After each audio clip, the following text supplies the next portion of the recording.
Waktu itu kan aku review buku yang ini ya, The Art of Manipulation. Nah, saat ini aku mau review yang ini, The Secret of Power. Terus ada lagi yang satunya, judulnya tuh The Secret of Dark Psychology. Tapi hari ini aku mau bahas yang ini dulu, The Secret of Power. Karena ketiga buku ini tuh paketnya tuh bundling. Jadi kalau kita beli, kita langsung dapat 3 paket ini. Terus dapat pembatas bukunya juga. Kenapa kita langsung dapat ketiga ini? Karena ini penulisnya sama dan memang sama-sama untuk buku-buku self improvement. Jadi buat kalian yang suka nggak percaya diri, yang suka galau, yang suka overthinking, cocok nih baca-baca buku kayak gini. Langsung aja, covernya itu sama kayak yang dua lainnya, warna hitam. Terus di sini ada ilustrasi kursi kerajaan dan ada mahkota di tengahnya. Dan warna fontnya itu sama kayak dua buku yang lainnya. Penulisnya juga udah aku bilang sama ya tadi ya. Nah, terus dapat ini pembatas bukunya sesuai judul bukunya masing-masing. Yang ini The Secret of Power, resep rahasia meraih kesuksesan. Oke, kita baca dulu di bagian belakang bukunya. Di sini tertulis, kekuasaan bukan sekedar ambisi, melainkan seni memahami dan mengendalikan dunia di sekitar kita. Buku ini adalah resep rahasia meraih kesuksesan, membongkar hukum-hukum tak tertulis yang telah digunakan oleh para pemimpin, pengusaha, dan pemikir besar sepanjang sejarah untuk mencapai dominasi dan mempertahankan posisi mereka. Mungkin juga buku ini bisa kita jadikan sebagai pedoman gimana caranya kita mencapai kesuksesan atau kekuasaan atas diri kita sendiri. Oke, kita buka. Nah, di bab pertama itu kita akan belajar tentang dasar-dasar kekuasaan. Bukan belajar juga sih, ini tuh lebih ke bagaimana kita tuh membaca buku ini, terus kita bisa berubah sesuai dengan apa yang diberikan oleh buku ini. Karena buku ini tuh benar-benar bisa mengubah diri kita yang tadinya itu penakut, yang tadinya pemalu, yang tadinya introvert, bisa lebih terbuka dan kenal oleh banyak orang atau lingkungan sekitar.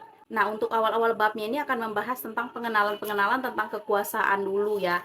Apakah kekuasaan itu yang dimaksud adalah kekuasaan seperti seorang raja, dan mungkin juga karena temanya tentang kekuasaan, makanya kali ya di sini tuh ada icon mahkota sama kayak di depan bukunya tadi, di cover bukunya ada mahkota kayak gini.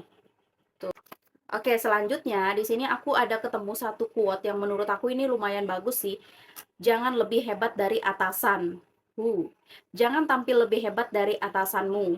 Buat dia merasa lebih unggul dan percaya diri. Jika kamu terlalu menonjol atau menunjukkan keahlian yang berlebihan, atasan kamu bisa merasa terancam dan tidak nyaman. Sebaliknya, biarkan dia terlihat bersinar, maka jalanmu menuju kesuksesan akan lebih mudah. Nah, secara nggak langsung buku itu ngajarin kita tentang udah diam-diam aja mainnya yang halus aja, nggak usah tunjukin kalau kita tuh lebih pintar dari si A, si B, si C. Ikutin alur aja gimana orang bersikap ke kita, begitu juga aksi yang kita berikan. Jadi jangan mau terlihat menonjol, jangan mau terlihat si paling bisa dan si paling apalah, karena itu sendiri bisa menjebak diri kita pada akhirnya. Aku setuju sih sama quote-nya. Kalau kamu setuju nggak? Lanjut di bab-bab selanjutnya, di sini tuh kita akan membahas, di sini tuh kita akan membaca tentang reputasi itu sangat penting dijaga baik-baik seolah hidup kita tuh bergantung padanya. Nah, di sini reputasi itu adalah segalanya dalam kekuasaan. Dengan reputasi yang baik, kamu bisa menakut-nakuti lawan dan memenangkan banyak hal. Namun, begitu reputasimu rusak, kamu akan jadi sasaran empuk dan diserang dari segala arah. Setuju banget sama ya kayak quote yang pertama tadi. Pokoknya main aman aja, ikut arus aja, jangan terlalu menonjol dalam segi apapun. Dan terakhir aku mau ngasih quote yang bagus juga nih. Kemenangan telak ketika mengalahkan musuh tanpa perlu bertempur. Nah, ini dia sama aja kayak quote-quote yang tadi, meskipun sebenarnya kita tahu potensi dan kualitas diri kita. Oke, segitu aja untuk review singkat aku tentang buku The Secret of Power. The Secret of Power, aku selalu kebelit bacanya. Nah, nanti next video aku akan review lagi yang terakhir. Ini dia, The Secret of Dark Psychology. Ikonnya beda lagi nih. Jadi tungguin reviewnya ya. Buat kalian yang mau ketiga paket buku ini, boleh nanti cek di kolom deskripsi ataupun di kolom komen. Atau kalian boleh komen juga gimana pendapat kalian buat yang sudah baca buku ini. Oke, segitu aja. See you in next video.